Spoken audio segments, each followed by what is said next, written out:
Hello and welcome to my video blog, and today I'm going to be talking about 6 things you can do in the morning that can help your menopause. Now if you like my tips and advice, then please subscribe and remember to hit the bell icon so you can be reminded of my new videos each week.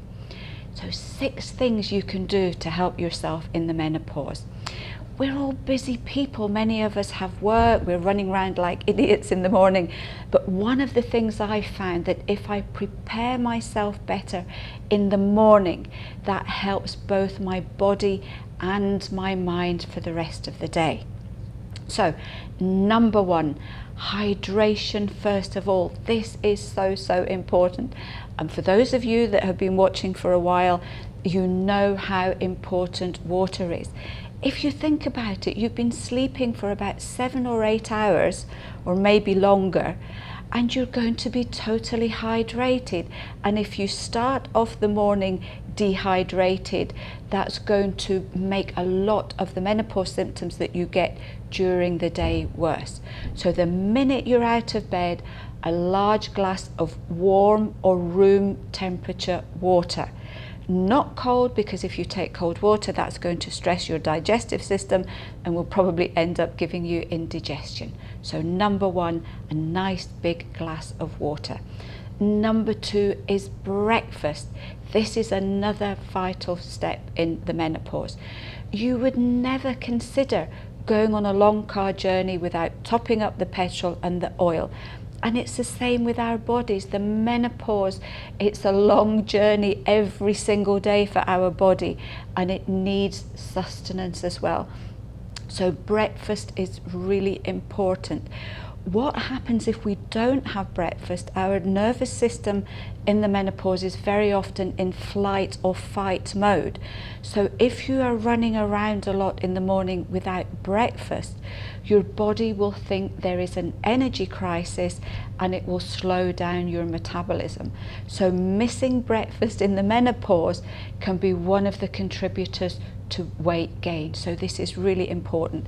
The type of breakfast you have, try and go for protein, try and go with a little bit of healthy fats and some kind of vegetables or salad or something, or even things like tomatoes, because these will help to keep your blood levels stable during the day too. If you really can't face breakfast, then maybe try one of the new protein powder drinks. There's lots of them out there. A lot of them are plant sourced and they don't take much to prepare or drink, and that at least will give you something to run on whilst you're getting ready for the rest of your day. Number 3, take the right supplements with your breakfast. If you're taking magnesium for mood and anxiety or your joints or headaches, then it's a good idea to take it with your breakfast. If you're taking B vitamins, again, these really need to be taken at breakfast because they give you a little bit of energy. And if you're taking a lot of energizing supplements at night, that can end up interfering with your sleep. Same with sage. If you're taking our sage tablet for daytime flushes and sweats, then remember to take that with your breakfast as well.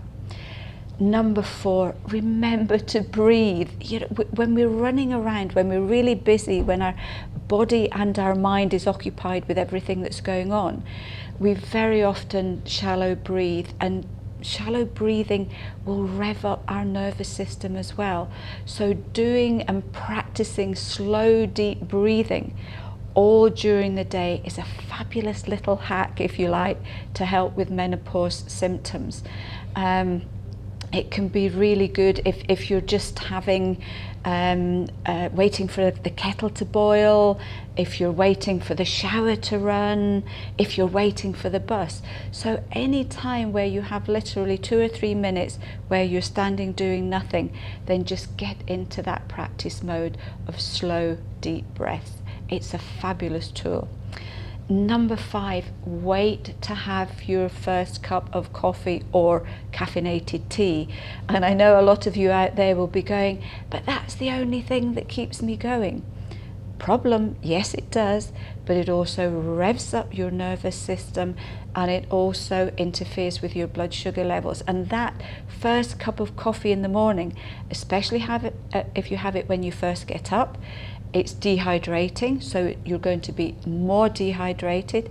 It's going to really rev up your blood sugar levels, and what that will do is that can give you palpitations, it can give you headaches, it can trigger flushes, and it will also make you more hungry, and it will increase your sugar cravings too. So the best thing to do is maybe have that first cup of coffee about 9 or 10 o'clock. I love a good cup of coffee, and I usually wait until about 9:30 in the morning. I've had a good breakfast, I'm at work, I'm settled, I'm calm, and that's the best time to have your cup of coffee.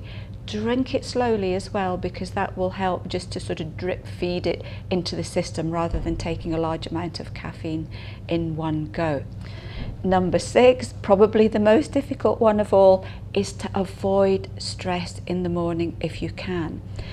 The problem is we do rush about. Very often you're trying to think of 100 different things before you walk out the door, especially if you've got family, especially if you've got a lot of work to do.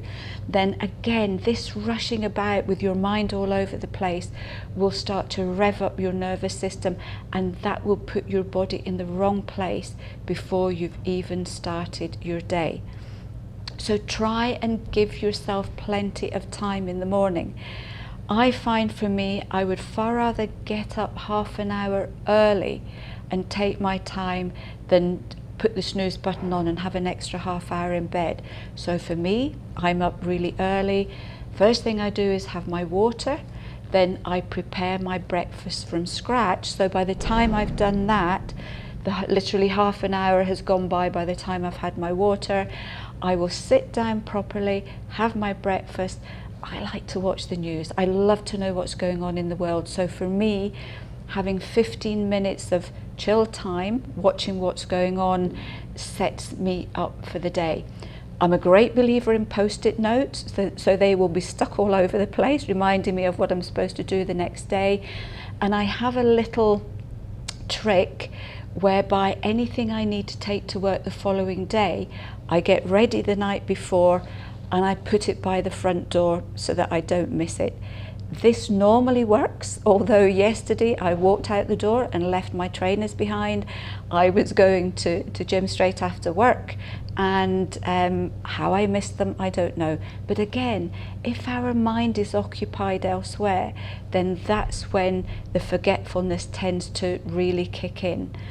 So, try these tips, see how you get on, because I know for me, just having that little bit of extra time in the morning to do the things that I need to do and want to do sets me up far better during the day, and I have a less stressful time at work, and I have a more enjoyable time at work. So if anybody out there has other tips that can really help you get started in the morning, please share them. We'd love to know all about them. And until next week, I'll see you for another edition of A.Vogel Talks Menopause.